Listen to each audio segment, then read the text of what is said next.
दीजिएगा। शुरुआत करता हूं मैं क्लास को। और आज की जो क्लास है हमारी, ये क्लास है NTA UGC net unit second से समाजकारी में। और हम बात कर रहे हैं मानव व्यवहार पर। और मानव व्यवहार में अगर हम बात करें तो एक पॉइंट आता है इसके अंतर्गत प्रसव पूर्व, शैशवावस्था, बाल्यावस्था और बालकपन, तरुणाई, ठीक है, किशोरावस्था, ठीक है। अभी इन सारी चीज़ों पर चर्चा हम करेंगे। इसी को बेसिकली जोड़ा गया मानव वृद्धि एवं विकास को लेकर। इन्हीं को कहा गया मानव वृद्धि एवं विकास को लेकर बोला गया। तो थोड़ा सा हम लोग मानव वृद्धि और विकास को लेकर भी चर्चा करेंगे। आप लोग ऐसा भी ना सोचेंगे कि हम लोग साइकोलॉजी पढ़ रहे हैं। साइकोलॉजी नहीं, आप लोग सोशल वर्क ही पढ़ रहे हैं। वृद्धि और विकास की अवधारणा थोड़ा सा देखते हैं, कहते किसको हैं। तो देखिए, वृद्धि साधारण शब्दों में हम सभी लोगों को पता है, हम सब लोग जानते हैं कि वृद्धि बालक के या मानव के शारीरिक संरचना के विकास, जिसमें लंबाई, भार, मोटाई और अन्य अंगों का विकास आता है, उसे ही हम लोग बोलते हैं वृद्धि, है ना। तो आप देख सकते हैं वृद्धि का जो अर्थ है सामान्य तौर पर मानव के शरीर के विभिन्न अंगों के विकास और अंगों की कार्य करने की क्षमता माना जाता है।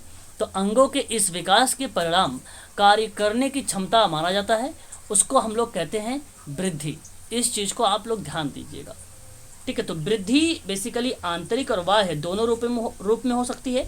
वृद्धि एक निश्चित आयु तक होती है, जैसा कि मैंने कल आप लोगों से चर्चा भी किया है। किसी किसी किताबों में 18 वर्ष मिलता है और किसी किताबों में आपको 20 या 21 वर्ष भी मिलता है, ठीक है। तो मैं आप लोगों से कहूँगा कि 20 वर्ष को ही आप यहाँ पे मेंशन करिएगा, 21 वर्ष आप लोग मेल को मेंशन करिएगा, ठीक है। इस चीज़ को अभी आप लोग ध्यान रखिएगा। हालांकि अभी तक एग्जाम में पूछा तो नहीं गया है, ठीक है, वृद्धि और विकास को लेकर, लेकिन एक निश्चित आयु होती है इसकी। वृद्धि पर अनुवांशिकता, जिसको हेरिडिटी बोलते हैं आप, अनुवांशिकता का सकारात्मक और नकारात्मक दोनों प्रभाव पड़ते हैं वृद्धि पर, ग्रोथ पर, है ना। तो इस चीज़ को आप लोग ध्यान रखिएगा। और जो विकास होता है, विकास एक ऐसी प्रक्रिया है जो निरंतर चलने वाली प्रक्रिया होती है। इस चीज़ को ध्यान रखिएगा, क्योंकि एक क्वेश्चन कई बार आता है ऑप्शन में लिखा हुआ कि विकास क्या निरंतर चलने वाली प्रक्रिया है, सतत कहीं भी लिख देता है सतत। तो आप याद रखिएगा, कंटिन्यूअस, निरंतर, सतत एक ही बात होती है, जिसमें गुणात्मक और परिणात्मक परिवर्तन देखने को मिलता है। तो ये गुणात्मक और परिणात्मक जो परिवर्तन हमें मिलता है देखने को, इसमें काफ़ी बच्चे कंफ्यूज होते हैं कि गुणात्मक कौन है, कौन सा परिणात्मक है, ठीक है। वो देखने को मिलता है विकास में, ठीक है। इस चीज़ को अब देखिए, गुणात्मक परिवर्तन क्या होगा, अब इसको समझ लीजिए। ये काफ़ी अच्छा शब्द है, हर बार एग्जाम में पूछ लिया जाता है। जब कभी गुणात्मक आपको किसी किताब में लिखा मिल जाए या प्रश्न में लिखा मिल जाए, तो इसका मतलब आप केवल इतना सोचना कि बच्चों के उम्र बढ़ने पर जो संवेगात्मक, जो इमोशनल परिवर्तन है, भाषा सीखने की क्षमता में जो परिवर्तन है, उसको हम लोग बोलते हैं गुणात्मक, है ना। इस चीज़ को ध्यान रखिएगा।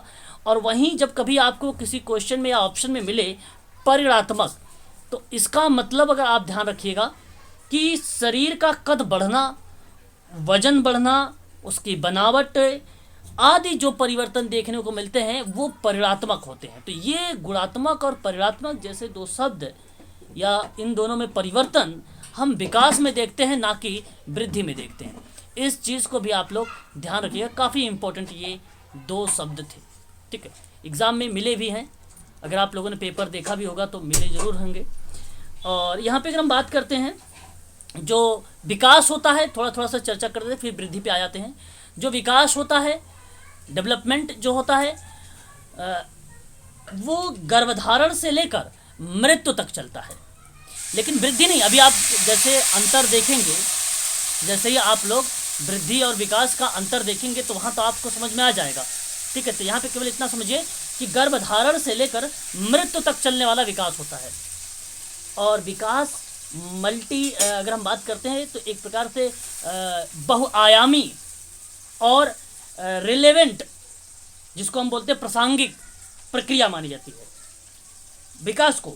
विकास की जो गति होगी वो व्यक्तिगत अंतर से प्रभावित होती है, व्यक्तिगत रूप में प्रभावित होती है। विकास की जो प्रक्रिया होती है वो सिर से पैर की ओर चलती है। जैसे अभी आप सिद्धांत जब पढ़ रहे थे तो हमने बताया था, मस्तकाधोमुखी बोला जाता है एक को, है ना, एक को सिरा पदाभिमुख बोला जाता है, जो सिर से पैर की ओर चलता है। जो धड़ से लेकर और शरीरों की तरफ चलता है उसको मस्तकाधोमुखी बोलते हैं, है ना। तो ये विकास के सिद्धांत में आपको देखने को मिलेगा, ठीक है। तो और ध्यान रखिएगा, इस विकास में अगर मानसिक क्षेत्र की बात करेंगे तो वो मूर्त से अमूर्त की ओर जाता है। विकास की प्रक्रिया में जब मानसिक प्रक्रिया चलती है तब मानसिक क्षेत्र, और विकास सामान्य अनुक्रिया से विशिष्ट अनुक्रिया की ओर चलती है, सामान्य से नॉर्मल की तरफ चलता है विकास। ध्यान रखेंगे, शारीरिक और मानसिक विकास जो होता है आपस में धनात्मक रूप से साथ संबंधित होते हैं, डेवलपमेंटल। इस चीज़ को आप लोग ध्यान रखिएगा।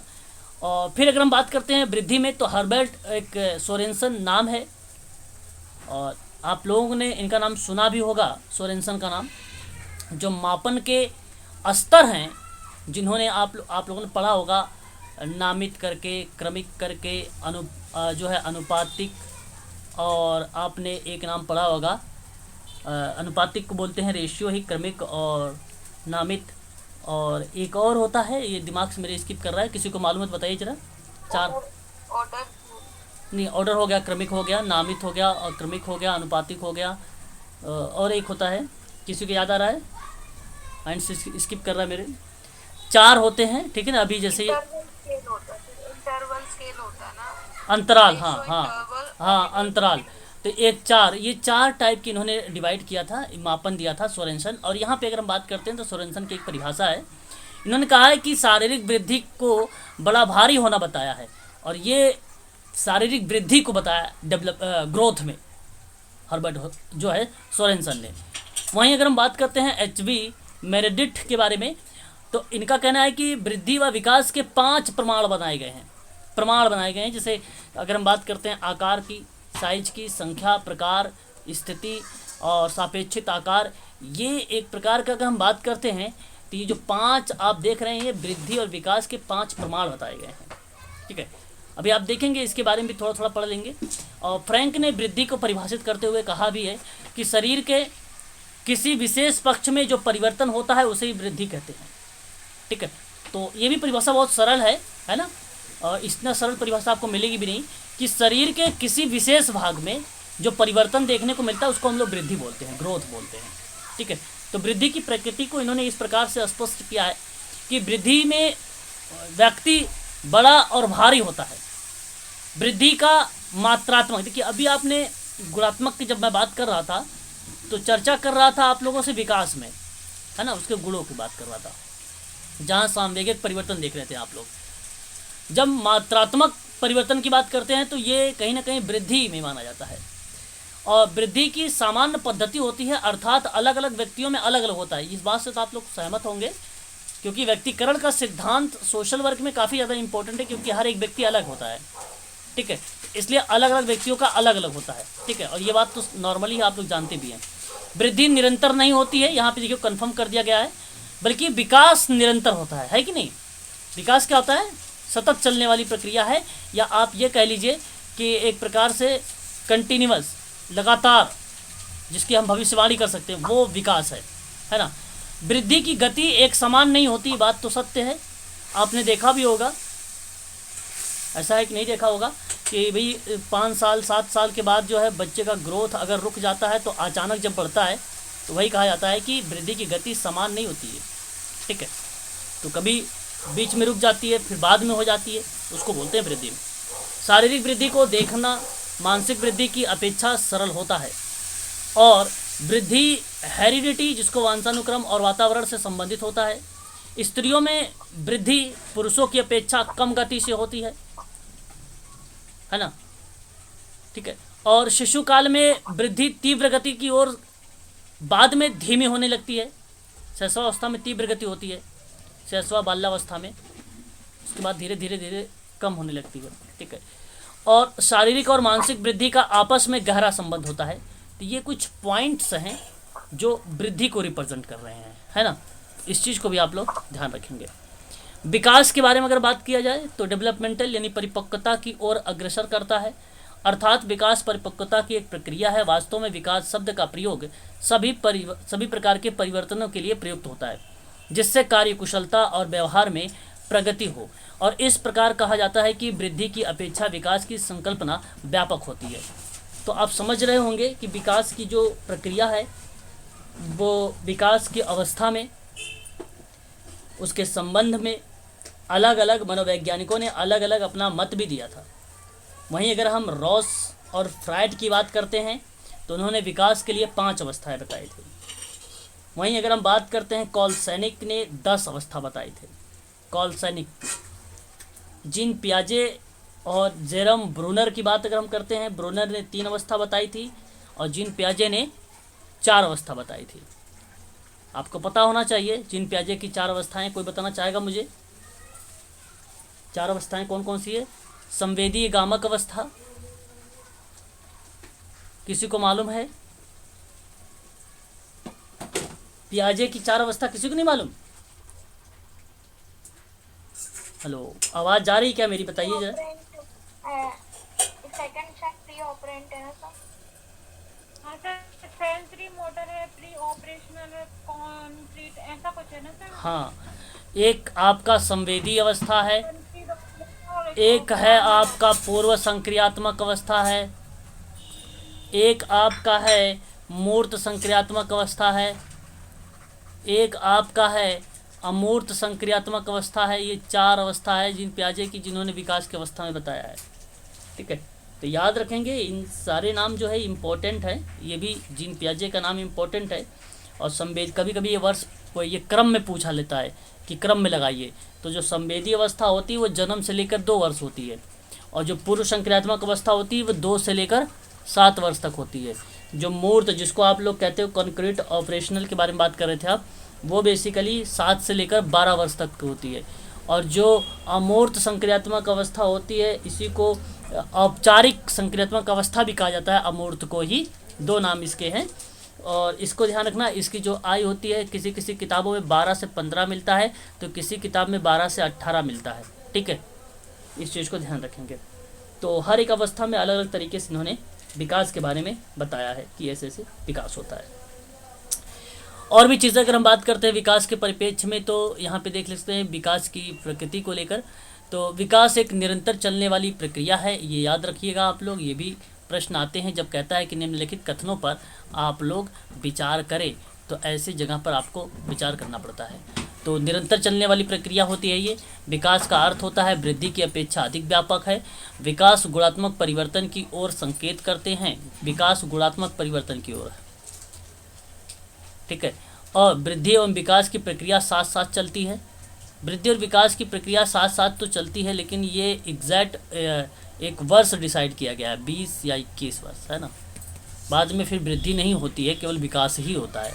ठीक है, इस चीज़ को ध्यान रखिएगा। विकास के सभी प्रकार के परिवर्तन जो है इसमें शामिल किए गए हैं। ठीक है, अब यहाँ पे आप अंतर को जब देखेंगे तो आपको ईजिली समझ में आ जाएगा। अर्थ के आधार पर अगर हम समझें तो वृद्धि का अर्थ है शारीरिक परिवर्तन। इन परिवर्तनों के कारण व्यवहार में परिवर्तन होने लगता है। लेकिन विकास का अर्थ है गुणात्मक परिवर्तन से। ठीक है, तो यहाँ से देखिए अर्थ के आधार पे हमने इस तरीके से अंतर निकाला। जब हम व्यापक और संकुचित शब्दों में देखते हैं तो वृद्धि विकास से संकुचित माना जाता है। ठीक है, क्योंकि वृद्धि की अवधारणा विकास के अवधारणा का ही एक भाग है। ठीक है, तो हम यहाँ से देख सकते हैं कि वृद्धि को विकास से क्या माना गया, संकुचित, क्योंकि एग्जैक्ट बता दिया गया है ना, 18 या 20 या 21 वर्ष, तो छोटा है ये। और परिणात्मक और गुणात्मक अगर हम बात करते हैं तो वृद्धि का मतलब बताया गया कि मात्रात्मक या परिणात्मक परिवर्तनों से है, जबकि विकास का संबंध गुणात्मक परिवर्तनों से होता है। ठीक है, वहीं अगर हम बात करते हैं वृद्धि और विकास के निरंतरता में, तो वृद्धि लगातार नहीं चलती। देखिए यहाँ पे साफ शब्दों में लिखा गया भी है, बल्कि शिशु काल में तीव्र गति से और उसके बाद धीमी गति से होती है। लेकिन वहीं विकास की प्रक्रिया की बात करते हैं तो ये लगातार चलने वाली प्रक्रिया है, वो कभी रुकती ही नहीं है। तो ये भी पॉइंट आप लोग ध्यान रखिएगा निरंतरता को लेकर भी। ठीक है, बात समझ में आ रही है सभी को कि नहीं, बताइए जरा एक बार। वृद्धि और विकास में अंतर, जी मैम, आ रहा है समझ में? चलो ठीक है, तो हाँ, इस चीज को आप सभी लोग ध्यान रखिएगा। वृद्धि का मतलब ही होता है बढ़ना। वृद्धि का क्या मतलब होता है, बढ़ना। और बढ़ने का मतलब आप समझ सकते हैं एक प्रकार का फैलना। ये भी आप ध्यान रखिएगा। ऐसे भी प्रश्न कभी कभी उसका मीनिंग निकालने के लिए अगर पूछता है तो आप यही बताएंगे, वृद्धि का मतलब यही होता है। मनुष्य के आंतरिक और बाह्य अंगों का बढ़ना ही वृद्धि कहलाता है। वृद्धि शारीरिक रचना और शारीरिक बदलाव की ओर संकेत देता है। इस चीज को भी आप लोग ध्यान देना, संकेत देता है, ठीक है। वृद्धि क्लियर हुआ। और जो विकास होता है, विकास एक स्वाभाविक प्रक्रिया मानी जाती है जो जन्म से लेकर मृत्यु तक मानी जाती है। इस चीज को ध्यान रखिएगा, मृत्यु तक इसको मानी जाती है। विकास केवल शारीरिक वृद्धि की ओर संकेत ही नहीं करता है, बल्कि वो प्रत्येक शारीरिक, मानसिक, सामाजिक, संवेगात्मक बदलाव में जो है शामिल रहता है। उन प्रक्रियाओं को देखता है विकास, ठीक है, उन प्रक्रियाओं को विकास देखता है। विकास में कुछ विद्वान ने परिभाषा भी दिया, कहा कि विकास केवल अभिवृद्धि तक ही सीमित है, अभिवृद्धि तक ही सीमित है। इस चीज को ध्यान रखिएगा। और उन्होंने कहा यह भी है कि व्यवस्थित और समयानुगत, मतलब एक समय के अनुसार परिवर्तन है, जिसमें प्रौढ़ावस्था के लक्ष्य की ओर परिवर्तनों का प्रगतिशील क्रम निहित रहता है। तो व्यक्ति में नवीन विशेषताएं और योग्यताएं जब प्रकट होने लगती हैं तो वो विकास कहलाता है, ठीक है। इस चीज को आप ध्यान रखेंगे। आगे देखेंगे, विकास सतत प्रक्रिया है जो कभी नहीं रुकती है। भारतीय विचारकों के द्वारा मानव विकास के 7 काल में बांटा गया है। ये एग्जाम में हो सकता है क्रमानुसार पूछ लेता है कभी कभी कि आप क्रमानुसार इसको लगाएं। तो कैसे लगाएंगे? पहली होता है गर्भावस्था, जो गर्भधारण से लेकर जन्म तक होता है, इसकी एक कार्यकाल। अगर हम बात करते हैं शैशवावस्था की, जो जन्म से लेकर 5 वर्ष तक होता है। अच्छा, आप लोगों को ये सारी चीज़ें पता होगी, ये जहाँ तक उम्मीद है। तीसरा है बाल्यावस्था, 5 से लेकर 12 वर्ष तक होती है। एक होता है किशोरावस्था, 12 से लेकर 18 वर्ष तक होती है। युवावस्था 18 से लेकर 25 वर्ष तक होती है। प्रौढ़ावस्था 25 से लेकर 55 तक होती है। वृद्धावस्था 55 से लेकर मृत्यु तक होती है। तो ये सबसे लास्ट स्टेज है, ठीक है। तो 7 स्टेज है, ये भारतीय विद्वानों के द्वारा कहा गया है। अगर हम वहीं बात करते हैं, एक विद्वान का नाम है एरिक इरेक्शन के बारे में, तो एरिक इरेक्शन महोदय ने कुल 8 स्टेजेस बताए हैं और यही चीज़ें उसमें मेंशन किया गया था। हालांकि अलग अलग अपने स्टेटमेंट उनका था, अलग अलग विचार था। उन्होंने द्वंद्व जैसी प्रक्रिया को भी वहाँ पे संचालित किया है कि हर एक व्यक्ति संघर्ष करता है हर एक अवस्था में, तो उसको लेकर इन्होंने 8 अवस्था में परिचर्चा किया था, ठीक है। सामान्यतः अगर विकास की अवस्था पूछी जाए तो आप लोग 7 बताना भारतीय विद्वानों के अनुसार, ठीक है। आगे बढ़ते हैं और यहाँ पे कुछ विद्वानों ने अलग अलग तरीके से अपना बताए हैं। कुछ लोगों ने कहा है कि पहले शैशवावस्था जन्म से लेकर 6 वर्ष तक चलती है, बाल्यावस्था 6 से 12 वर्ष चलती है, किशोरावस्था 12 से 18 वर्ष चलती है, वयस्कावस्था जो है 18 से मृत्यु तक चलती है। इसमें एक बाल्यावस्था में और एक किशोरावस्था में, ये 2 ऐसी अवस्था हैं जो एग्ज़ाम में प्रश्न बनाता है, पूर्व बाल्यावस्था को लेकर भी और उत्तर बाल्यावस्था को लेकर भी बनाता है, और पूर्व किशोरावस्था को लेकर प्रश्न बनाता है और उत्तर किशोरावस्था को लेकर प्रश्न बनाता है। तो इनकी आयु को ध्यान रखिएगा, क्योंकि इनकी आयु से ही बनाया जाता है। अगर हम बात करते हैं पूर्व बाल्यावस्था को आयु को लेकर, तो 3 से 6 वर्ष मानी जाती है, ठीक है, याद रखिएगा आप लोग, 3 से 6 वर्ष। और कहीं कहीं में आपको मिलेगा 6 से 9 वर्ष भी। और उत्तर बाल्यावस्था की अगर हम बात करते हैं तो 9 से 12 माना जाता है और किसी किसी किताबों में 6 से 12 माना जाता है। तो ये एक प्रकार से बाल्यावस्था की आयु होती है, इनको भी थोड़ा सा ध्यान रखेंगे इन दोनों को। वहीं अगर हम बात करते हैं किशोरावस्था को लेकर, तो एक पूर्व किशोरावस्था है जो 12 से लेकर 15 तक माना गया है, और जो उत्तर किशोरावस्था है वो 15 से लेकर 18 तक माना गया है। इस चीज़ को ध्यान रखिए, इसमें कहीं अलग नहीं मिलेगा, सिमिलर मिलेगा हर किताबों में, यही चीज़ लिखी जाएगी, ठीक है ना। इस चीज़ को आप ध्यान रखिएगा। तो अच्छा, इन्हीं दोनों में एक और अवस्था बनती है मिड अवस्था। कभी कभी पूछ लेता है मध्य अवस्था आप बताएं, तो मैं आप लोगों को एक ट्रिक बताता हूँ। आप पहले वाले में पहला 1 प्लस कर देना और -1 कर देना जो है लास्ट वाले में। तो अगर मैं बाल्यावस्था की आयु यहाँ पर देख रहा हूँ, मुझे याद है 6 से 12 तक है, और अगर मैं कहूँ कि ये मध्य बाल्यावस्था की आयु बताइए, तो आप यहाँ पे 6 में 1 जोड़ दीजिएगा, 7 बन जाएगा, और 12 यानी 12 में 1 घटा दीजिएगा, 11 हो जाएगा। तो ये निकल के आ जाएगा मिड बाल्यावस्था, ठीक है। वही आपको किशोरावस्था में करना है। किशोरावस्था के अगर माध्यावस्था पूछता है, इससे भी कभी कभी प्रश्न बनता है, तो आप इसमें 11 कर देना, 12 में 1 घटा देना, यानी 12 में 1 आप सब्ट्रैक्ट कर देंगे तो 11 आ जाएगा। ऐसे अगर हम 18 में 1 सब्ट्रैक्ट करेंगे तो 17 आ जाएगा, यानी 17। तो 11 से लेकर 17 तक की जो मानी जाती है वो किशोरावस्था की आयु मानी जाती है। ये इसको बोला जाता है मध्यावस्था। ठीक है, 13 से 17 होगी ना, 12 में एक प्लस करेंगे ना। 12 में आप 1 प्लस करेंगे, हाँ 12 में आप 1 प्लस करेंगे, 13 करेंगे, शाबाश। हाँ मैंने सब्ट्रैक्ट इसमें भी कर दिया, इसमें भी कर दिया। ठीक है, तो इसमें आप प्लस करेंगे और लास्ट वाले में आप माइनस करेंगे, ठीक है ना, ऐसे करेंगे आप। ठीक, ठीक है। तो ये आपको अब हम लेके बात करते चलते हैं एक एक अवस्थाओं के बारे में। अच्छा, पहले हम बात कर लेते हैं, कुछ आयाम भी होते हैं। हालांकि यही आयाम सोशल वर्कर यूज भी करता है अपने, जब भी कभी मनोसामाजिक अध्ययन करता है या मनोवैज्ञानिक तरीके से अध्ययन करता है, तो उस समय सोशल वर्कर इन आयाम को यूज करता है। ठीक है, ऐसा आप यूज करेंगे, जैसे शारीरिक विकास के लेकर, मानसिक विकास को लेकर, ठीक है, सामाजिक विकास को लेकर, संवेगात्मक विकास को लेकर, भाषाई विकास को लेकर, मनोगतिकीय विकास को लेकर। ठीक है, तो ये 6 आयाम है। ये 6 आयाम आपको चाहे शैशवावस्था हो, ठीक है, चाहे शैशवावस्था हो, चाहे बाल्यावस्था हो, ठीक है, उसके बाद चाहे तरुणाई अवस्था हो, चाहे आप किशोरावस्था कहें, चाहे आप युवावस्था बोले या प्रौढ़ावस्था बोले, इन सभी में ये आयाम लागू होंगे। शैशवावस्था में सामाजिक विकास होता है नॉट अप्लीकेबल, इस चीज़ को ध्यान रखिएगा। सोशल में और मोरलिटी में शैशवावस्था में बेसिकली नहीं माना गया है, और ये बात लॉरेंस कोहलबर्ग ने कहा है। लॉरेंस कोहलबर्ग ने कहा है कि जो बच्चा है वो अनुपस्थिति की स्थिति में है, और अनुपस्थिति की स्थिति का मतलब बताया कि नो मोरलिटी और नो सोसाइटी। तो ये स्टेटमेंट दिया है लॉरेंस कोहलबर्ग ने। जब इसने नैतिकता का सिद्धांत दिया था तो उस समय इसने 3 भागों में डिवाइड किया था, तब वहाँ पे बोला था ये बात। बाकी संवेगात्मक भाषाई, क्योंकि भाषा में हम यहाँ पर बेसिकली जो यूज करते हैं बच्चे के लिए वो तार वाली भाषा आपको बता दूं 18 माह में शुरू हो जाती है।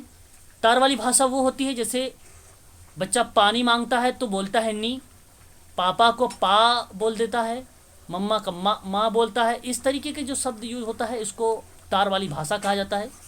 यूजीसी में ऐसे प्रश्न बनाए भी जाते हैं, ठीक है, क्योंकि ये सारे फैक्ट से संबंधित होते हैं। तो बाकी सारी चीज़ें देखी जाती हैं, और ये सिर्फ नहीं देखा जाता है सामाजिक विकास, पहली अवस्था को छोड़कर बाकी हर अवस्था में देखा जाएगा। ठीक है, इस चीज़ को ध्यान रखेंगे। और भी बढ़ते हैं आगे, कुछ और ये सारी चीज़ें जो हैं अभी आपको आगे मिलेंगे, ठीक है ना। तो मैंने वैसे लिया है कि आप लोग के पास पूरा कंटेंट रहे, ठीक है, कोई कंटेंट छूटे ना, इस वजह से मैंने बहुत सारी चीज़ें ले लिया है एक्स्ट्रा भी। तो जो छूट रहा है जैसे शैशवावस्था वगैरह भी मैं बताऊँगा उन सबको और बढ़िया से, ठीक है। साइमंड की बात अगर हम करते हैं तो इनके अनुसार बताया गया कि परिवार 3 मुख्य कार्य करते हैं। साइमंड इन्होंने बताया है कि परिवार जो है, परिवार के 3 मुख्य कार्य होते हैं। एक तो ये होता है कि परिवार बालक के सामाजिक विकास का प्रथम मुख्य साधन है। ये काफ़ी ज़्यादा इंपॉर्टेंट है ये पॉइंट, इसको आप लोग ध्यान रखिएगा, ठीक है। ये मिलते हैं एग्जाम में देखने को कि बालक के सामाजिक विकास का प्रथम मुख्य साधन कौन है, तो परिवार है। और वहीं अगर हम बात करते हैं परिवार में, तो संस्कृति को पीढ़ी दर पीढ़ी ले जाने का साधन भी कौन माना जाता है, परिवार ही माना जाता है। ऐसी बातें साइमंड कहते हैं, इस चीज़ को भी ध्यान रखेंगे। और व्यक्तित्व का प्रदर्शन का जो साधन माना जाता है वो परिवार का ही है। तो ये परिवार के 3 मुख्य कार्य बताए हैं साइमंड द्वारा, इस चीज़ को भी आप लोग ध्यान रखेंगे, ठीक है। बाकी यहाँ पे और भी चीज़ें मेंशन की गई हैं, आप चाहें तो देख भी सकते हैं, ठीक है। आगे बढ़ते हैं और भी चीज़ों को लेते हैं हम लोग, ठीक है। चलिए हम शुरुआत करते हैं अब यहाँ से, हमारा जो टॉपिक होगा यहीं से स्टार्ट होगा। तो अगर हम बात करें यहाँ पे, पहला आपको इतना समझ में आ गया वृद्धि और विकास। देखिए वृद्धि और विकास समझ में आ गया आप लोगों को, जरा बताइए। कोई अगर पूछेगा वृद्धि किसे कहते हैं, विकास किसे कहते हैं, तो बता देंगे। जी बताएं मैडम,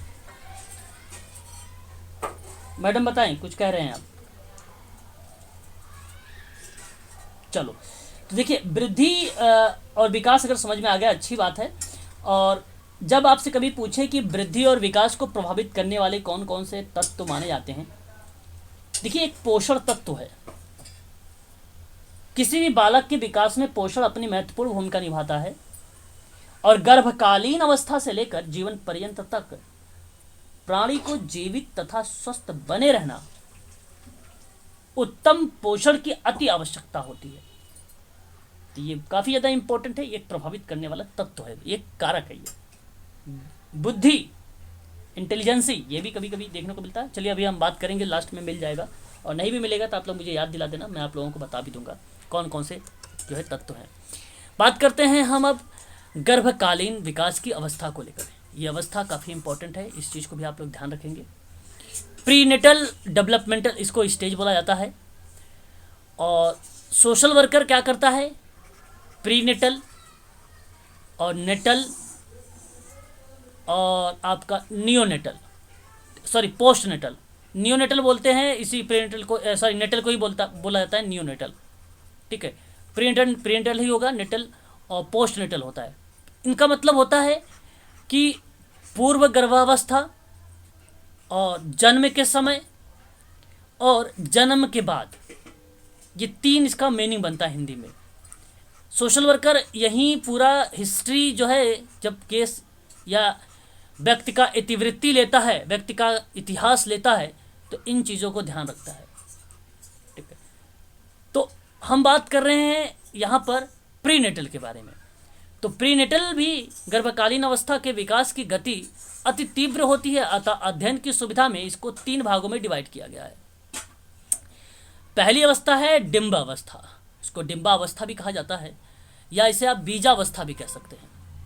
इसकी जो आयु होती है, या हम बात करें इसका कार्यकाल, तो आप ध्यान रखेंगे गर्भधान से लेकर 2 सप्ताह तक होता है।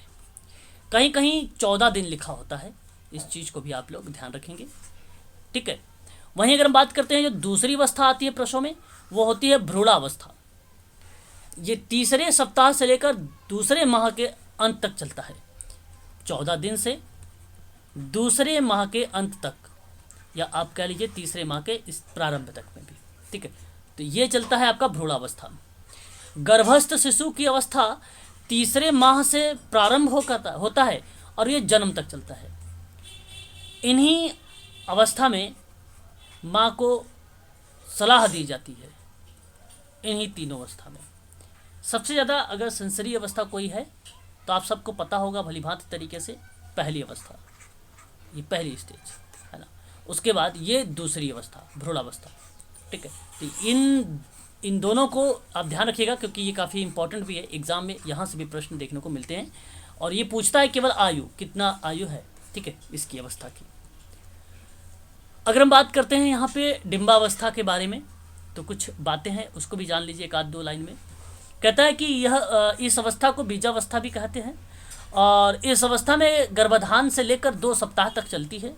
इस अवस्था में गर्भस्थ जीव अंडे के आकार का होता है, जिसे जाइगोट कहते हैं, ठीक है। और इसका आकार ऑलपिन के सिर के बराबर होता है, ठीक है। और इसके अंदर निरंतर कोशिकाओं का विभाजन की जो क्रिया होती है, सेल, कोशिका का मतलब सेल, उन क्रिया का विभाजन की जो एक्टिविटी होती है एक प्रकार की कोशिकाओं की, वो चलती रहती है इसमें। तो ये बात आप लोग डिंबावस्था में याद रखेंगे, ठीक है। इसी में जाइगोट बोलते हैं जब उसके साइज या आकार की बात होती है। तो बात करेंगे हम भ्रूणावस्था के बारे में। यह गर्भकालीन विकास की दूसरी अवस्था मानी जाती है, तीसरे सप्ताह से लेकर दूसरे माह के अंत तक, या आप कह लीजिए तीसरे माह के प्रारंभ तक।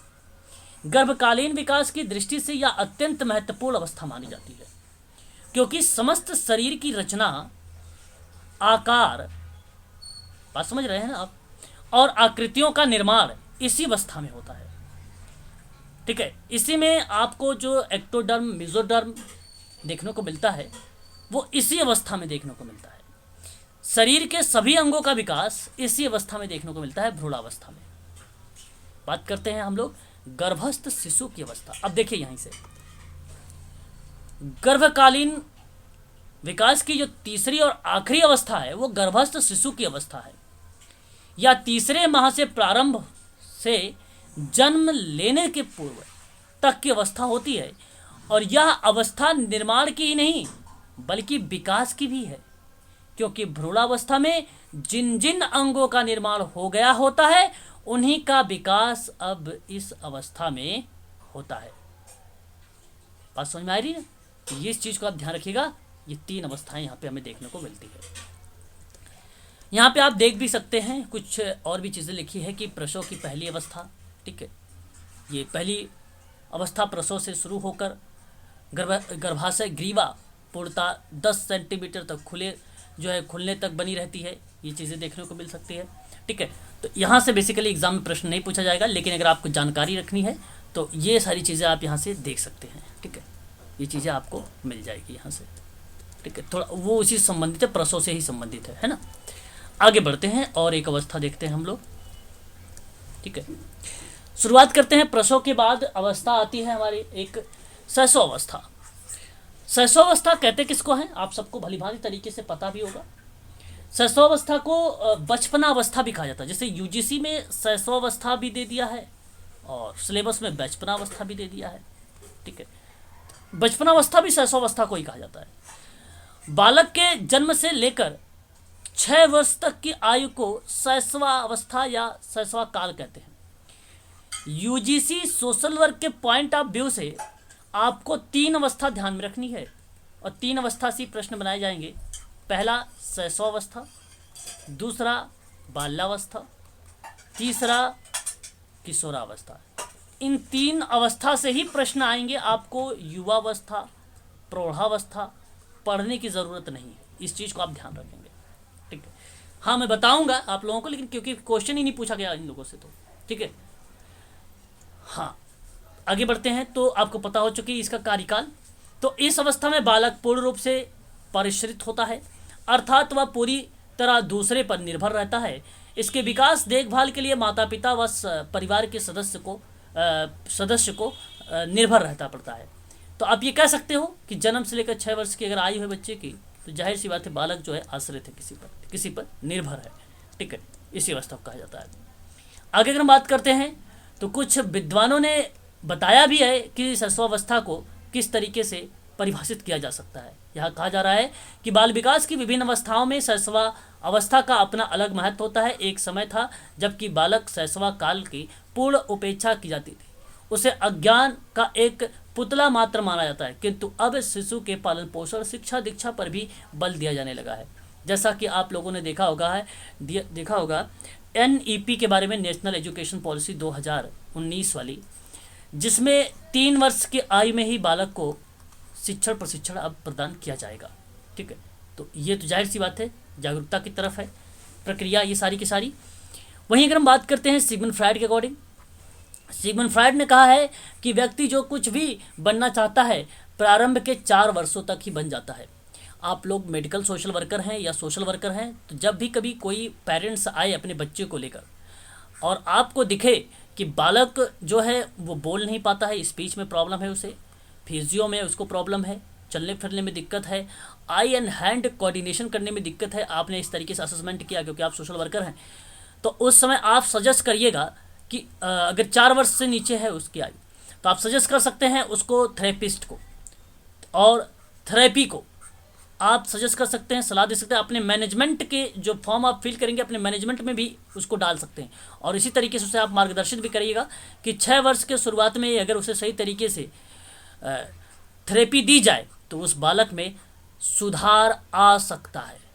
ऐसे बोलना है, ना कि सुधार हो जाएगा, सुधार आ सकता है, इस तरीके से आपको शब्दों का प्रयोग करके बोलना है। और सिगमंड फ्रायड ने साफ शब्दों में बोला है कि प्रारंभ के 4 वर्षों तक ही वो हो जाता है व्यक्ति का बनना, व्यक्ति जो कुछ भी बनना चाहता है वो प्रारंभ के 4 वर्षों में ही बनना यहाँ पे हो जाता है। तो ऐसी प्रक्रिया जो है निर्धारित कर दी जाती है। तो ये सिगमंड फ्रायड की एक प्रकार से शैशवावस्था की परिभाषा बताई इसने। न्यूमैन ने कहा कि शैशवावस्था जीवन का सबसे महत्वपूर्ण काल है। तो जीवन का सबसे महत्वपूर्ण काल शैशवावस्था को किस विद्वान ने कहा, ये भी प्रश्न फैक्ट के रूप में आता है। तो महत्वपूर्ण काल बताया है। अब कई ऐसे काल हैं, ऐसे जैसे आपने देखा भी भारतीय मनोविज्ञान के अनुसार 7 अलग अलग विद्वानों ने अलग अलग तरीके से बताए हैं। किसी ने 8 बताए, किसी ने 9, किसी ने 10, किसी ने 12, ठीक है। तो लेकिन उन सभी अवस्थाओं में 9, 8, 12 में सबसे महत्वपूर्ण अवस्था न्यूमैन के अनुसार शैशव अवस्था है। इस चीज़ को ध्यान रखिएगा। और शैशव अवस्था को ही कहा गया है, वैलेंटाइन ने कहा है कि आदर्श काल है। शैशव अवस्था को ही क्या बोला है, वैलेंटाइन ने आदर्श काल बोला है।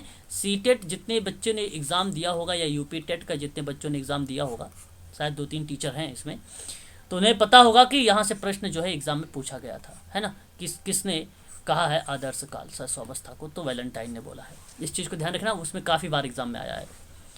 स्टैंग की परिभाषा की अगर बात करते हैं तो जीवन के प्रथम वर्ष में बालक अपने भावी जीवन का शिलान्यास करता है। यद्यपि उसमें परिवर्तन हो सकता है, पर प्रारंभिक प्रवृत्तियों या प्रतिमान सदैव बने रहते हैं। तो ये इतना इम्पोर्टेंट नहीं है, परंतु आप यहाँ से स्टैंग की परिभाषा से आप परिभाषित कर सकते हैं शैशव काल को, ठीक है, कि प्रथम वर्ष में बालक अपने भावी जीवन का शिलान्यास करता है और यद्यपि उसमें परिवर्तन हो सकता है। प्रारंभिक, देखो अब यहाँ पर भी परिभाषा में इसने लिखा भी है हो सकता है, पर प्रारंभिक जो प्रवृत्तियाँ और प्रतिमान सदैव बने रहते हैं, ठीक है। इस चीज़ को भी आप ध्यान रखेंगे। एडलर, एक एडलर हैं, आप लोगों ने पढ़ेंगे यूजीसी के पेपर फर्स्ट में, जिन्होंने सीखने के बारे में बात किया है कि 90% बच्चा व्यक्ति सीखता है जब वो करके, देखकर, बोलकर, सुनकर, लिखता है या पढ़ता है। तो एडलर वही विद्वान है, इन्होंने कहा है कि बालक के जन्म के कुछ माह बाद ही यह निश्चित किया जा सकता है कि जीवन में उसका स्थान क्या है, ठीक है। इस चीज़ को बताया है एडलर ने। क्रो एंड क्रो की परिभाषा वेरी वेरी मोस्ट इम्पोर्टेंट है, इस पे आप लोग स्टार भी लगा सकते हैं कि 20वीं शताब्दी को बालक की शताब्दी कहा गया। अब देखिए 19वीं नहीं बोली जा रही है, 18वीं नहीं बोली जा रही है, काफ़ी इंपॉर्टेंट है।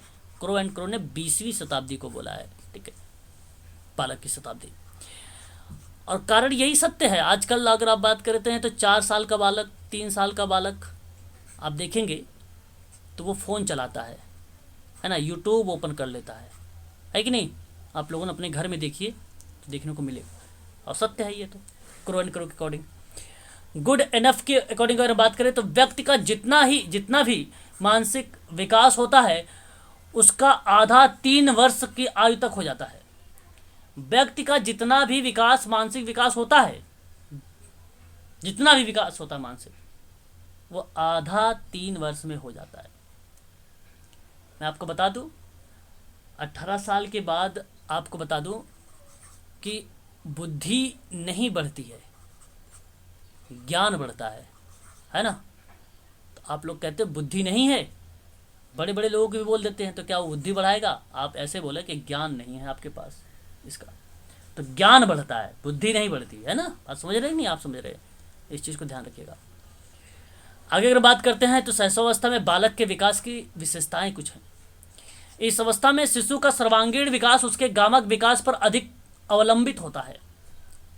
और गामक विकास का जो तात्पर्य है वो शिशु की शक्ति और मांसपेशियां के विकास तथा हाथ पैर के समुचित प्रयोग की क्षमता आ जाने से होती है। तो ये गामक विकास है। गामक विकास अभी आपने देखा था ऊपर आयाम में, मैंने आपको पढ़ाया था मनोगतिकीय विकास को लेकर, वही चीज़ यहाँ पर भी डेवलप हो रही है ना। सामाजिक नहीं मिलेगा देखने को, अभी देखना आप लोग यहाँ पे। शिशु का शारीरिक विकास तेजी से होता है। प्रथम वर्ष में उसकी ऊंचाई 4 से 5 इंच तक बढ़ जाती है। इसी प्रकार पहले 2 वर्ष में उसकी बाहें दुगनी और टांगें 1.5 गुनी हो जाती हैं। यह शारीरिक विकास तेजी से बताया जा रहा है। शिशु जन्म के बाद काफ़ी समय तक माता पिता तथा परिवार के सदस्य पर निर्भर रहता है। ये बात तो सत्य है, आप सबको मालूम भी है। शैशवावस्था में शिशु तेजी से सीखता भी है, ध्यान रखिएगा। शैशवावस्था में शिशु तेजी से सीखता है, बड़ी जिज्ञासा भी होती है ना। उसे मालूम है कि आप शाम को कोल्ड ड्रिंक लाएंगे, टॉफ़ी लाएंगे, जो भी लाएंगे, इसलिए वो तीव्र गति से सीखता है, उसे मालूम होता है सारी चीज़ें। और इस अवस्था में उसकी मानसिक विकास की प्रक्रिया भी तीव्र गति से चलती है शैशवावस्था में, है ना। इस चीज़ को ध्यान रखिएगा आप लोग। शैशवावस्था में कल्पना काल होता है और 3 से 4 वर्ष की आयु में अर्ध स्वप्नों की दुनिया में रहता है। अर्ध स्वप्नों की दुनिया में रहता है 3 से 4 वर्ष की आयु। कभी कभी यूजीसी ये भी पूछ सकता है कि अर्ध स्वप्नों की दुनिया में या अर्ध स्वप्नों की दुनिया की आयु क्या है, तो 3 से 4 वर्ष, ध्यान रखिएगा ये बात, ठीक है। शैशवावस्था में बच्चों में अनुकरण, अनुकरण का मतलब होता है इमिटेशन, मतलब आप जैसे मान लीजिए अनुकरण में उसको नकल करना, अनुकरण का मतलब नकल करना, ठीक है, नकल करना, देख कर करना। अनुकरण की प्रवृत्ति जो होती है विशेष रूप से पाई जाती है और वह अपने से बड़ों का अनुकरण करने में विशेष आनंद का अनुभव करता है। आपने घर में देखा होगा, अगर आपके घर में कोई डॉक्टर है या टीचर है तो घर में जो छोटे बच्चे होते हैं वो डॉक्टर बन जाते हैं, खेल खेलने लगते हैं, टीचर बनकर खेल खेलने लगते हैं, पुलिस है तो पुलिस बनकर खेल खेलने लगते हैं।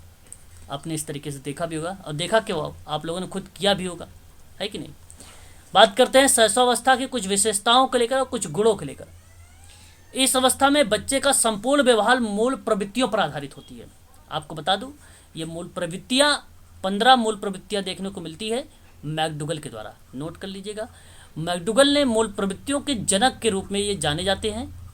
मैकडूगल मूल प्रवृत्ति के जनक के रूप में जाने जाते हैं, इस चीज़ को ध्यान रखिएगा। 15 मूल प्रवृत्ति की बात किया है, क्रोध, घृणा, स्नेह और सारी चीज़ें मिलेंगी, भूख भी मिलता है, निद्रा भी मिलता है, लिंग भी मिलता है, ये सारी चीज़ें मिलती है।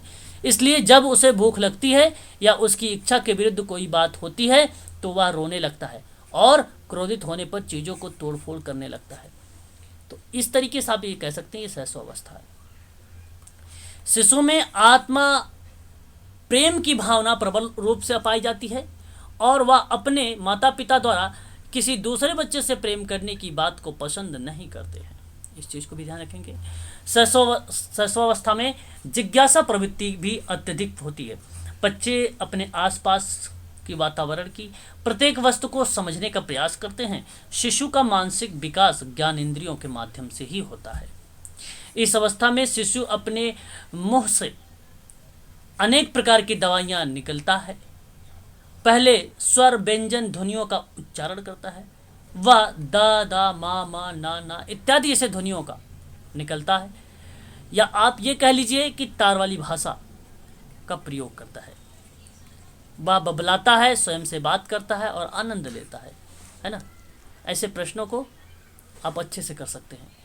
शिशु कुछ ना कुछ रचना करने में आनंद लेता है, जैसे मिट्टी का खेल खेलना, गुड्डा गुड़िया का खेल खेलना, है ना। वह कुछ बनाता है और बिगाड़ता भी है, आप लोगों ने देखा भी होगा, जिज्ञासा प्रवृत्ति होती है वो, है ना। लेकिन आजकल अगर कोई खिलौना तोड़ देता है बालक तो घर के पेरेंट्स ही उसे डांटने लगते हैं कि अब नहीं दिलवाएंगे। अब सोचो अगर नहीं दिलवाओगे तो वैज्ञानिक कैसे बनेगा, है ना। तो उसका ऑटोमेटिक उसी तरफ जा रहा है वो प्रक्रिया, तो तोड़ने दीजिए, ठीक है ना। वह कुछ बनाता है, कुछ बिगाड़ता रहता है। शैशवावस्था में शिशु प्रमुख रूप से 4 प्रकार के संवेग का भी प्रदर्शन करता है, जैसे भय, क्रोध, प्रेम, पीड़ा। हालांकि 15 मूल प्रवृत्तियां पाई जाती हैं, उसी मूल प्रवृत्तियों में संवेग भी पाए जाते हैं 15 जो मैकडूगल ने बताए थे, लेकिन ये 4 मुख्य रूप से पाई जाती हैं, इसको आप लोग ध्यान रखेंगे। भय, क्रोध, प्रेम, पीड़ा, ठीक है। इस अवस्था में शिशु विभिन्न प्रकार की वस्तुओं से खेलना बहुत पसंद करता है। वहाँ अकेले खेलना में विशेष प्रकार का आनंद भी प्राप्त करता है, ठीक है। तो अकेले अगर खेल रहा तो इसका मतलब ये नहीं कि वो अपने आप में लीन है, ठीक है, तो वो आनंद प्राप्त कर रहा है वहाँ से। तो ये सारी उसकी विशेषताएं हैं शैशवावस्था की। अब यहाँ पे आप देख सकते हैं सीखने का आदर्श काल मिल गया आपको। थॉर्नडाइक ने कहा है कि 3 से 6 वर्ष की आयु में अर्ध स्वप्नावस्था। अब देखिए ये थॉर्नडाइक का है, अभी अभी आपने देखा 3 से 4 वर्ष की आयु जो है अर्ध स्वप्नावस्था की जो है अवस्था या दुनिया की बात करता है, अर्ध स्वप्नावस्था की दुनिया की बात, तो वो 3 से 4 होता है। यहाँ पे अगर थॉर्नडाइक के अकॉर्डिंग बात करेंगे तो इनके अनुसार 3 से 6 वर्ष होता है, परंतु आप 3 से 4 ही कहें, ठीक है। ये हर जगह थॉर्नडाइक महोदय नहीं आते हैं जितना ट्रायल एंड एरर में आते हैं, ठीक है, प्रयत्न एवं भूल के सिद्धांत में, ठीक है। फ्रायड व्यक्ति को जो भी कुछ बनना चाहता है वो 4-5 वर्षों में ही बन जाता है, ये तो आपको देख लिया। जेबी वॉटसन बेसिकली व्यवहारवाद के जनक माने जाते हैं, इस चीज़ को आप लोग ध्यान रखिएगा, व्यवहारवाद के जनक हैं।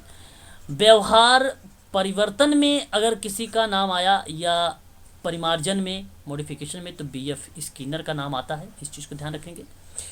इन्होंने कहा है कि शैशवावस्था में सीखने की गति और विकास को सीमा अन्य अवस्था की तुलना में अधिक होती है, का फैक्ट है ये।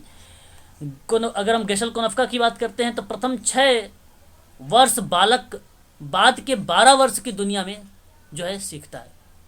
और गुड एनफ व्यक्ति का जितना भी मानसिक विकास होता है उसका आधा है, आधार नहीं है, ठीक है, आधा 3 वर्ष की आयु तक ही हो जाता है, ठीक है। शैशवावस्था की विशेषता है शारीरिक विकास तीव्र गति से होता है, मानसिक विकास तीव्र गति से होता है, सीखने का आदर्श काल होता है। सीखने की प्रक्रिया आदर्श काल किस विद्वान ने कहा है? तो वैलेंटाइन ने कहा है, इस चीज़ को ध्यान रखेंगे। कल्पना की सजीवता होती है।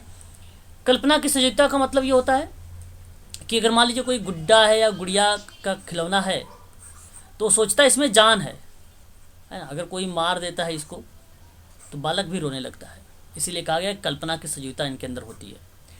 अभी किसी चीज़ से उसे चोट लग जाती है तो घर के जो बड़े बुजुर्ग लोग होते हैं उसको कहते हैं कि अच्छा मैं इसको मारता हूँ, तो जैसे वो उसको मारते हैं तो बालक चुप हो जाता है, उसे लगता है कि अब इसको मार पड़ी है ना। तो इसलिए कल्पना की सजीवता उसमें पाई जाती है, इस चीज़ को ध्यान रखें। दूसरों पर निर्भर रहते हैं।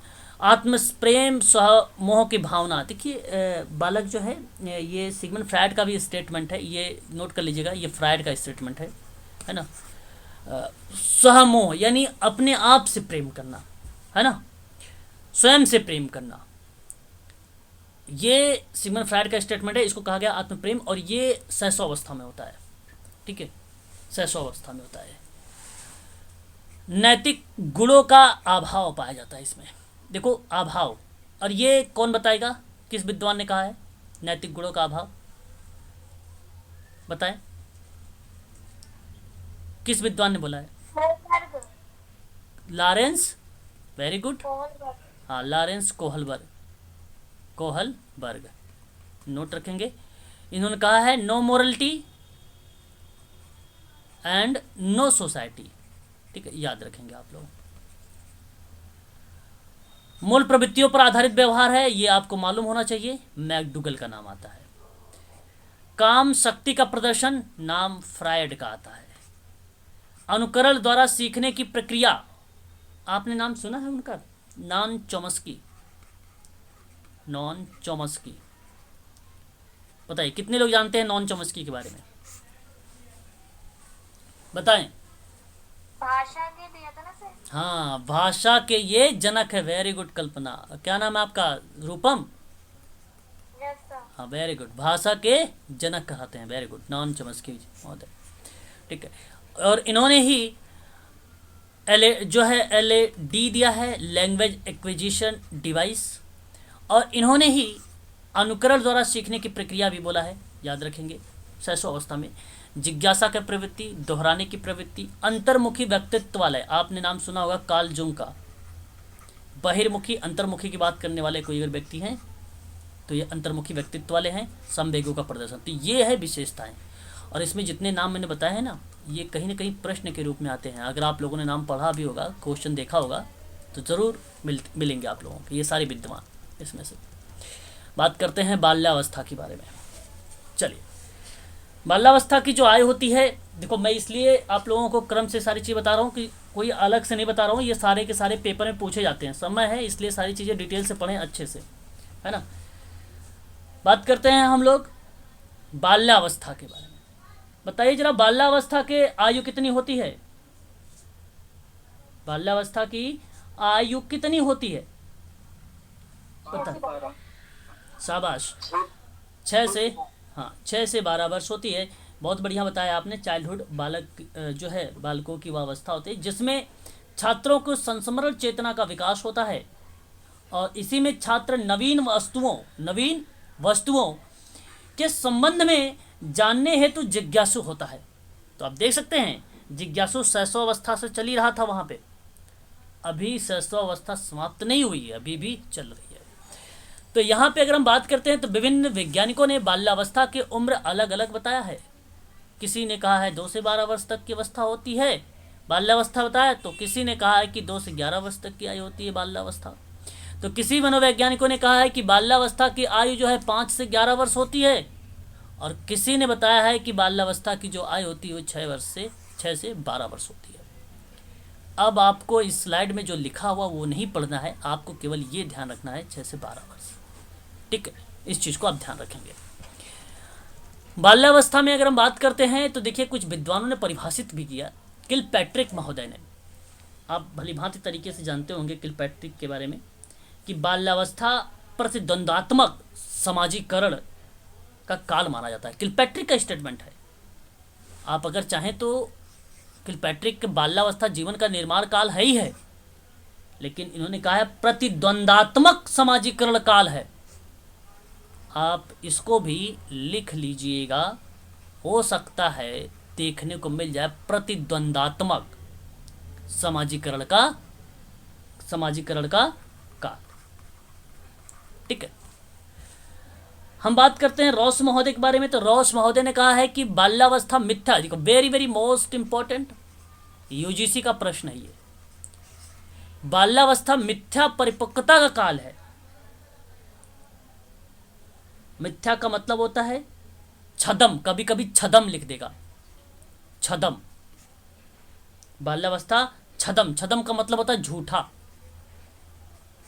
ठीक है, परिपक्वता की आयु माना है, इस चीज को ध्यान रखिएगा रॉस महोदय का। बात करेंगे अगर हम कोले के अनुसार, कोले ने कहा है कि बाल्यावस्था जीवन का अनोखा काल है, काफी इंपॉर्टेंट ये भी है। और एक नाम आता है कॉल एंड साथ साथ ब्रूस, है ना, इनका स्टेटमेंट था, आप लोग ध्यान रखिएगा कि इस अवस्था को समझना प्रत्येक माता पिता के लिए कठिन है, बाल्यावस्था को समझना, है ना, ये काफ़ी इंपॉर्टेंट है।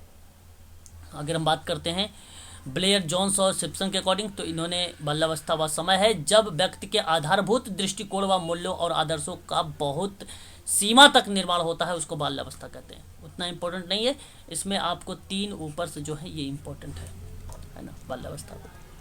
बाल्यावस्था को 2 भागों में बांटा गया है, आप जानते भी हैं, मैंने आपको पहले भी बता चुका हूँ बाल्यावस्था के 2 भागों में।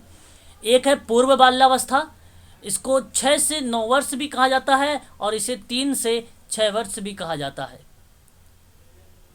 और इसे 6 से 12 वर्ष भी कहा जाता है, और इसे जो है 9 से 12 वर्ष भी कहा जाता है। तो यहाँ पे देखिए पूर्व बाल्यावस्था तब क्या बताया जा रहा है कि संपूर्ण बाल्यावस्था के पहले आधे वर्ष का पूर्व बाल्यावस्था में रखा गया है। बाल्यावस्था, संपूर्ण बाल्यावस्था का पहले जो आधा होगा वो पूर्व बाल्यावस्था में रखा गया है। तो जब आप उसको मानोगे जन्म से 6 वर्ष, तब 6 के बाद जब चलेगा 12, तो इसका आधा होगा 6 से 9, तो हो गया आपका आधा यहाँ पे।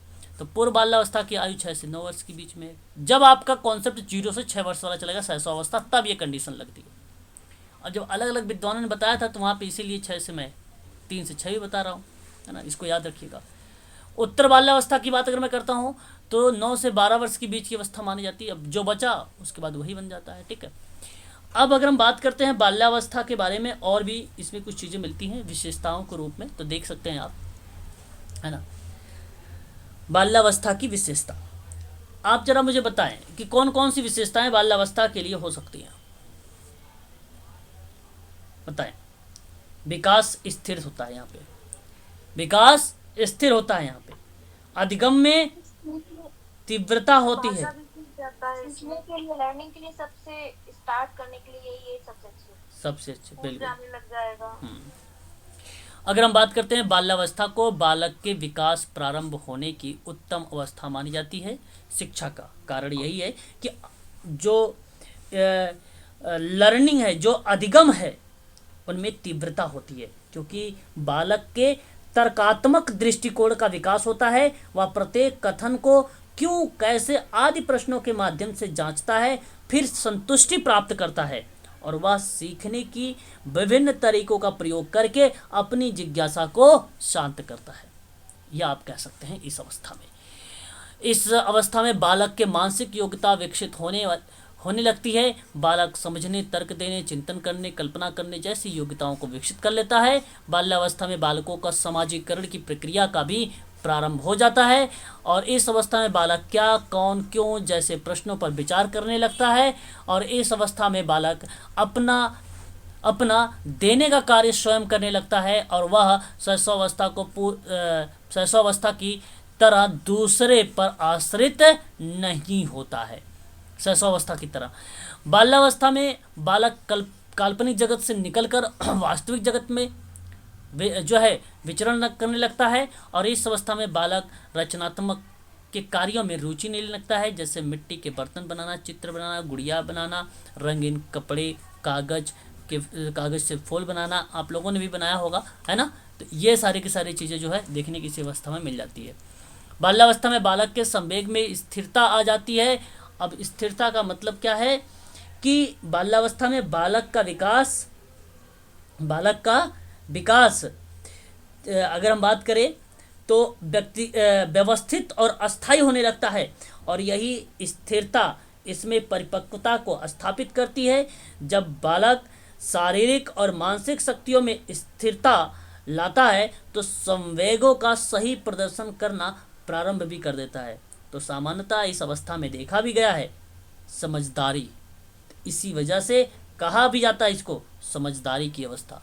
समझदारी की अवस्था किसको कहा जाता है? बाल्यावस्था को बोला जाता है। याद रखिएगा आप सभी लोग इसको, ठीक है ना।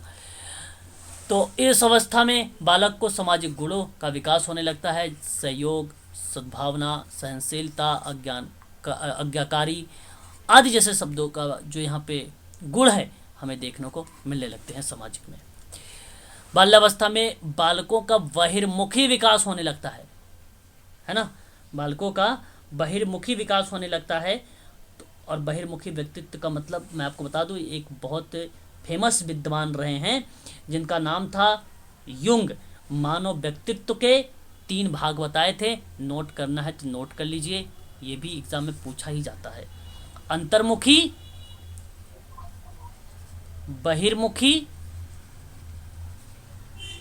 बहिर्मुखी और शाबाश उभयमुखी, ये 3 हमें देखने को मिलता है। तो बाल्यावस्था में बालक स्वयं को बहिर्मुखी व्यक्तित्व में परिवर्तित करने लगता है। वह स्वयं खाने के स्थान पर बांटकर खाना पसंद करता है। वह बाह्य जगत में रुचि लेने लगता है। सांसारिक ज्ञान का परिचय प्राप्त करता है।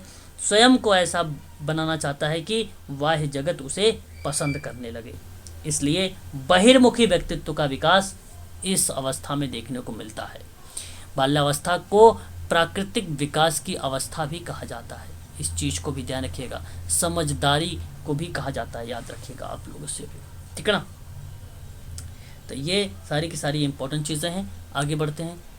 बाल्यावस्था में आप देख सकते हैं बाल्यावस्था को गैंग एज भी कहा जाता है, और इसी उम्र में नेता बनने की योग्यता की इच्छा भी रखता है। बाकी ये सारी चीज़ें आपको मैं पढ़ा चुका हूँ, वही चीज़ें यहाँ पर मेंशन की गई है। बाल्यावस्था से संबंधित महत्वपूर्ण तथ्य हैं। कार्ल ब्रूस मैंने भी आपको बताया था, अनोखा काल बताते हुए कहा भी है जीवन का कि वास्तव में माता पिता के लिए बाल विकास की इस अवस्था को समझ पाना बहुत कठिन है। अभी मैंने आप लोगों को पढ़ाया भी है। रॉस ने मिथ्या परिपक्वता का छदम, देखो मैंने अभी आपको बताया था छदम का मतलब क्या होता है? झूठा, याद रखेंगे। स्ट्रेक के अकॉर्डिंग अगर हम बात करें तो स्ट्रेक ने कहा है कि शायद ही ऐसा कोई खेल हो जिसे 10 वर्ष का बालक ना खेला हो, ठीक है। किलपैट्रिक, अब देखिए ये काफ़ी फेमस विद्वान हैं किलपैट्रिक महोदय। कितने लोग जानते हैं किलपैट्रिक के बारे में? किसी को मालूम है किलपैट्रिक? नहीं सुना आपने किलपैट्रिक विधि वगैरह? शिक्षण विधियों में प्रोजेक्ट मेथड किलपैट्रिक योजना विधि। इन्होंने कहा है कि ज्ञान अर्जित करने के लिए छात्र को स्वाभाविक वातावरण उपलब्धि करना चाहिए जिसमें वे स्वयं ही अपना विषय चुने, स्वयं ही उससे संबंधित समस्या का योजनाबद्ध तरीके से समाधान खोजे। ऐसी बात किलपैट्रिक महोदय कहते हैं। यही कारण है कि इन्होंने कहा कि प्रतिद्वंदात्मक सामाजिकरण का काल भी बाल्यावस्था को बोला है। बात करते हैं ब्लेयर एंड जोन्स के अकॉर्डिंग, अभी मैंने आपको इनके बारे में बता ही चुका हूँ, ठीक है। बाल्यावस्था हो गई। बाल्यावस्था की विशेषता में बात करता हूँ अगर मैं, तो शारीरिक विकास में स्थिरता होती है। ये अभी आप लोगों ने देखा भी है, मैंने आपको पढ़ाया भी है, इस पर चर्चा भी किया है, और ये रॉस महोदय का स्टेटमेंट है, याद रखिएगा, ठीक है। बात करते हैं मानसिक विकास में स्थिरता भी रॉस महोदय का। मानसिक योग्यता में वृद्धि, वास्तविक जगत से संबंधित रॉस, जिज्ञासा की प्रबलता, रचनात्मक कार्यों में आनंद, समूह भावना का विकास रॉस महोदय का हो जाएगा। नैतिक गुणों का विकास, देखिए स्ट्रेक, नैतिक गुणों का विकास स्ट्रेक होगा। अब आप मत सोचिएगा लॉरेंस कोहलबर्ग का, ये इन्होंने गुण की बात की, उन्होंने गुण बात नहीं किया है, ठीक है ना। लॉरेंस कोहलबर्ग ने संग्रह करने की प्रवृत्ति और निरुद्देश्य भ्रमण की भावना, काम शक्ति की न्यूनता, रुचियों में परिवर्तन और काल, सामूहिक खेलों में रुचि, बहिर्मुखी व्यक्तित्व का विकास किस विद्वान का है? युंग का है, ठीक है। संवेग का दमन एवं प्रदर्शन, इस चीज को आप ध्यान रखिएगा, ये सभी की सभी विशेषताएं हमें देखने को मिलती है बाल्यावस्था में, ठीक है ना। अब आज के लिए इतना ही है, कल हम लोग तरुणाई अवस्था पढ़ेंगे, ठीक है। कल हम लोग यहीं से आगे स्टार्ट करेंगे तरुणाई अवस्था, जिसको कहा जाता है यौनारंभ, ठीक है, ठीक है। प्यूबर्टी भी इसको कहा जाता है, आप याद रखेंगे, ठीक है ना, तरुणाई अवस्था को ही, ठीक है। कल हम लोग यहीं से पढ़ेंगे जी। PDF अभी सेंड कर देंगे सर? हाँ बिल्कुल बिल्कुल बिल्कुल, अभी मैं आपको ये PDF सेंड कर दूंगा।